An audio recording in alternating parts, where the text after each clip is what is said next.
অনেক স্বপ্ন নিয়ে তারা ইঞ্জিনিয়ারিংয়ের পরীক্ষায় বসেন, এন্ট্রান্স পরীক্ষায়। এই স্বপ্ন শুধু তাদের একার না, তাদের মা বাবা, পরিবার, বন্ধু বান্ধব, আত্মীয় স্বজন সবার।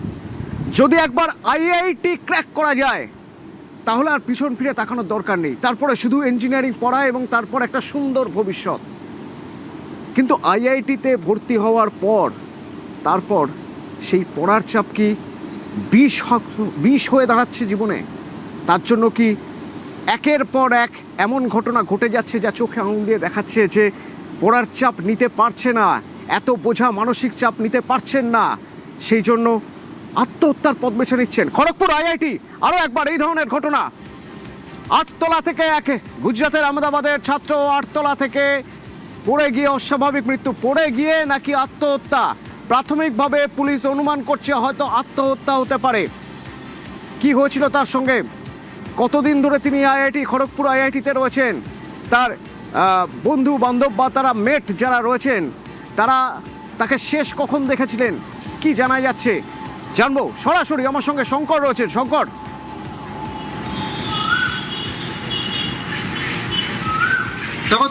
খড়গপুর আইআইটি তৃতীয় বছরের ম্যানুফ্যাকচারার ইঞ্জিনিয়ারিংয়ের ছাত্র, বলা যায় যে গুজরাতের বাসিন্দা এই ছাত্র, 21 বছর মাত্র বয়স। আজ সকালে তার অস্বাভাবিক মৃত্যু হয়েছে বলে জানা গেছে যে আইআইটি কর্তৃপক্ষ বা পুলিশ সূত্রে যেটা জানা যাচ্ছে যে উপর থেকে ঝাঁপ দিয়ে মৃত্যু হতে পারে। তবে যেখান থেকে ঝাঁপ দিয়েছেন প্রায় 8 তলা এই বিল্ডিং, ফলে 8 তলা থেকে ঝাঁপ দিয়ে মৃত্যু হয়েছে বলে মনে করা হচ্ছে। তাকে যখন খড়গপুর মহকুমা হাসপাতালে নিয়ে যাওয়া হয় তারপরে তাকে মৃত বলে ঘোষণা করা হয়। কিন্তু অতনু প্রশ্ন উঠছে যে গত 16 মাসের মধ্যে প্রায় 8 জন পড়ুয়ার অস্বাভাবিক মৃত্যু হয়েছে, যার মধ্যে 7 জন ঝুলন্ত অবস্থায় তাদের দেহ উদ্ধার হয়েছিল খড়গপুর আইআইটি থেকে। সেখানে সব মৃত্যুতে কিন্তু জানা যাচ্ছে যে শঙ্কর এই ঘটনায় প্রথম নয়, তুমি ঠিকই বলেছো, এই ঘটনায় প্রথম নয়। আত্মহত্যা বলে এখনো পর্যন্ত আত্মহত্যা বলে অনুমান করা হয়েছে বা কেস ক্লোজ করা হয়েছে এর আগেও খড়গপুর আইআইটির বেশ কয়েকজন পড়ুয়ার ক্ষেত্রে। কিন্তু এক্ষেত্রে আমি একটু বোঝার চেষ্টা করব যে বাইরে থেকে একটা এইরকম একটা পরিস্থিতির কথা বারবার বলা হচ্ছে যে প্রচুর পড়ার চাপ, তার জন্য আত্মহত্যা করছেন বা তার জন্য হয়তো নিজেকে শেষ করে ফেলার কথা ভাবছেন। ভিতরের কথাটা একটু জানতে চাইব, অর্থাৎ এই ক্যাম্পাসে যারা রয়েছেন, যারা থাকেন, তারা কি বলছেন? তারা কি মনে করছেন যে এটা আত্মহত্যা? অন্তত এই ক্ষেত্রে তারা মনে করছেন যে পড়ার চাপ বা প্রচুর চাপ নিতে না পেরে শেষমেশ এই পথ বেছে নিয়েছেন ওই পড়ুয়া। তারা ইন্টারাক্ট করেছেন যারা এর সঙ্গে, যাদের সঙ্গে কথাবার্তা হতো, তারা কি বলছেন?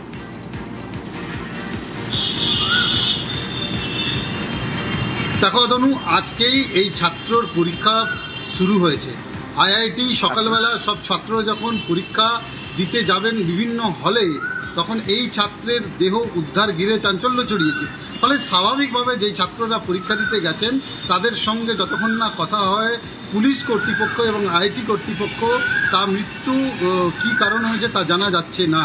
দ্বিতীয় হচ্ছে তার পরিবারের সঙ্গে ইতিমধ্যে যোগাযোগ করেছে আইআইটি কর্তৃপক্ষ এবং পশ্চিম মেদিনীপুর জেলা পুলিশ। তাদের বাড়ির লোককে খবর দেওয়া হয়েছে। শেষ তার বাবার সঙ্গে বা তার পরিবারের সঙ্গে কী কথা হয়েছিল বা কী কারণে এই ঘটনা ঘটাতে পারে তার সব সম্ভাবনা কিন্তু আইআইটি কর্তৃপক্ষ এবং পশ্চিম মেদিনীপুর জেলার পুলিশ তা তদন্ত করে খতিয়ে দেখছে। কিন্তু সবচেয়ে বড় প্রশ্ন হলো অতনু, যেটা বারবার যে প্রশ্নটা উঠে আসছে যে আইআইটির মতন শিক্ষা প্রতিষ্ঠান, সেইখানে বিগত 16 মাসে বারবার কেন এই ঘটনা ঘটছে? এই বারবার কেন এই ঘটনা ঘটছে তা নিয়ে নিশ্চয়ই যারা ওই ক্যাম্পাসে রয়েছেন তাদের মধ্যেও কোথাও একটা এই প্রশ্নটা উঠে আসছে। তো তারা সেই প্রশ্নের উত্তর কিভাবে খোঁজার চেষ্টা করছেন, তাদের প্রতিক্রিয়া একটু বোঝার চেষ্টা করবো। শঙ্কর,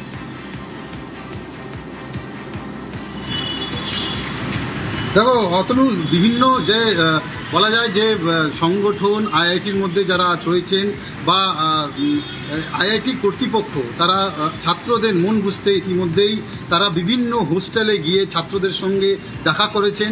শুধু যে আইআইটি কর্তৃপক্ষ তা নয়, বলা যায় যে আইআইটি ডিরেক্টর, এই প্রথম কোনো আইআইটি ডিরেক্টর তিনি দায়িত্ব নেওয়ার পরেই এই আইআইটি ক্যাম্পাসের মধ্যে থাকা বিভিন্ন হলে নিজে পৌঁছেছেন, ছাত্রদের সঙ্গে কথা বলার চেষ্টা করেছেন যে কোথায় অসুবিধা, কি কি ক্ষেত্রে কোনো প্রেশার রয়েছে কিনা, কিন্তু বাড়ির সমস্যার যে লোকের- সমাধান হয়নি তার জ্বলন্ত উদাহরণ হলো এই ঘটনা, আজকের এই ঘটনা। সব্যসাচী মিত্র রয়েছেন আমার সঙ্গে, মনোরোগ বিশেষজ্ঞ। সব্যসাচী বাবু, গত 16 মাসে 8 জন হিসেব বলছে, এদের মধ্যে থেকে ক্যাম্পাসের মধ্যেই 7 জনের মৃত্যু হয়েছে, তার মধ্যে থেকে 5 জনের দেহ ঝুলন্ত দেহ উদ্ধার হয়।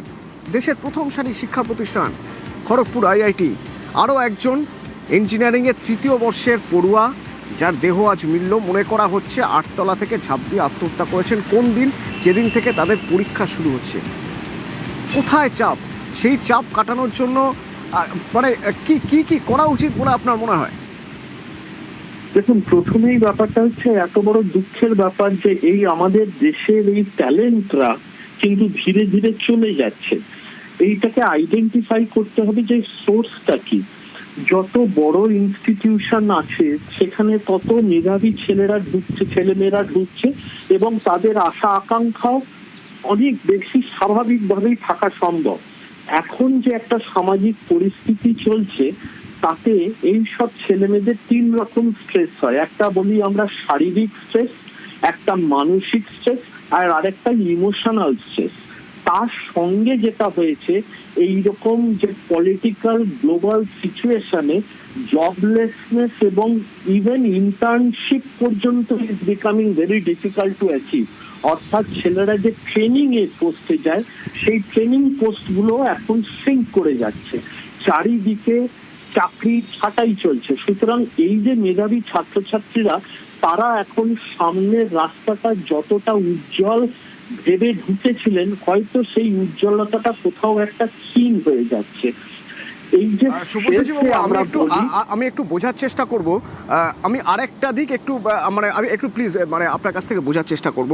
দুটো বিষয়, এক হচ্ছে যে অনেক কাঠখড় পুড়িয়ে অনেক পড়াশোনা করে তারপর আইআইটিতে ভর্তি হওয়া। আইআইটিতে ভর্তি হওয়া মানেই অভিভাবকরা ভাবেন যে আমার ছেলেটার একটা হিল্লে হয়ে গেল। এবার তারা প্রচুর স্বপ্ন নিয়ে বসে রয়েছেন, সেই স্বপ্ন পূরণের দায়িত্ব চলে গেল ওই ছেলেটির বা ওই মেয়েটির কাঁধে, যাকে আগামী 5 বছর ধরে ইঞ্জিনিয়ারিং পড়ে নিজেকে প্রমাণ করতে হবে যে মা বাবা তার কাজটা করে দিয়েছেন, বাকি কাজটা তোমার মা বাবার স্বপ্ন পূরণের। এটা একটা দিক। 2 নম্বর দিক হলো, যখন একজন মেধাবী পড়ুয়া এরকম একটা ইনস্টিটিউটে ঢুকছেন, তখন দেখছেন চারপাশে সবাই মেধাবী, তার মধ্যে কোথাও fear of missing out, FOMO, কোথাও একটা কাজ করে বলে মনে হয় যে ওরা পারছে, আমি পারছি না, আমি পিছিয়ে পড়ছি। দেখুন, প্রত্যেকটা ছাত্রছাত্রী ডিফারেন্ট, অর্থাৎ প্রত্যেকের পারসেপশন বলুন, সবাই এখানে সত্যি খুব উচ্চ মেধাবীর ছাত্রছাত্রী থাকে, কিন্তু তাদের প্রত্যেকের এবিলিটিস কিন্তু ডিফারেন্ট হয়। কারুর স্ট্রেংথ একটা এরিয়ায় হয়, কারুর আবার সেই এরিয়াতে উইকনেস থাকে। সুতরাং এই যে পারসেপশনের ব্যাপার অথবা স্ট্রেস হ্যান্ডেল করার ব্যাপার, এইটা কিন্তু প্রত্যেকটা ইন্ডিভিজুয়ালের ডিফারেন্ট।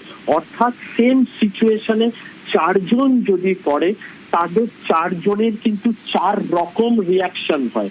এবং এইটার যে আরেকটা যেটা জায়গা আমি একটুখানি ফোকাস করতে চাইছি, সেটা হচ্ছে স্ট্রেস ম্যানেজমেন্ট। আমি শিওর আইআইটিতে করা হয় এবং সেটা রেগুলার ট্রেনিং করানো দরকার। এবং এই যে স্ক্রিন টাইম বাচ্চাদের বেড়ে গেছে, অর্থাৎ স্ট্রেস রেজলিউশনের সবচেয়ে ভালো উপায় হচ্ছে এক্সারসাইজ করা কিংবা খেলাধুলো, যেটার প্রচলন আগে অনেক বেশি ছিল, কিন্তু সেটা এখন যেন সীমিত হয়ে যাচ্ছে।